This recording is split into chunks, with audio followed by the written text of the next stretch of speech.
তো কাল গিয়েছিলাম আমরা দিদার বাড়ি, আর আজ ওর ছুটি বলে বাপ ছেলে মিলে খেলা শুরু করে দিয়েছে। আর আমি গিয়েছিলাম একটু দিদাকে হেল্প করার জন্য। আজ হয়েছিল ছানার বড়ার তরকারি, মাছের ঝোল, ভাত আর সামথিং একটা কিছু মনে নেই ঠিক। তো ওখানেই তো একটু হেল্প করে দিয়েছিলাম, বাকিটা দিদাই সমস্ত কিছু করেছিল।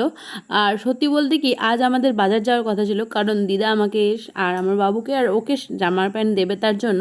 তো আমরা সেই মতন যাওয়ার জন্য রেডি হচ্ছিলাম। আর এর মুখ দেখো, এই মুখ দেখে কি যেতে ইচ্ছা করবে? তো বাজার গিয়ে তো অনেক কিছুই নেওয়ার ইচ্ছে হয়েছিল।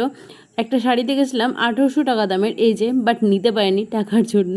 তো দিদাই একটা শাড়ি কিনে দিয়েছিল, তারপর ওখানে গিয়ে যে একটা ড্রেস চয়েস করেছিলাম, তার জন্য ওকে করেছিলাম। তো দেখো ভিডিও কলে ওকেও দেখে নিলাম একটু, দিয়ে বাড়ি এসে গিয়েছিলাম একটু মোমো খেতে, কারণ পুরো প্রেগনেন্সি জার্নিতে খাওয়াই হয়নি মোমো।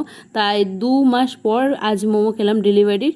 টাইফু খেয়েছিলাম, আর আমি আমার ভাই আর ওই মিলে খেয়েছিলাম। তারপর বাড়ি চলে গেলাম। ভিডিওটা আজ এই পর্যন্ত। ভিডিওটা কেমন লাগলো অবশ্যই কমেন্ট করবে। বাই।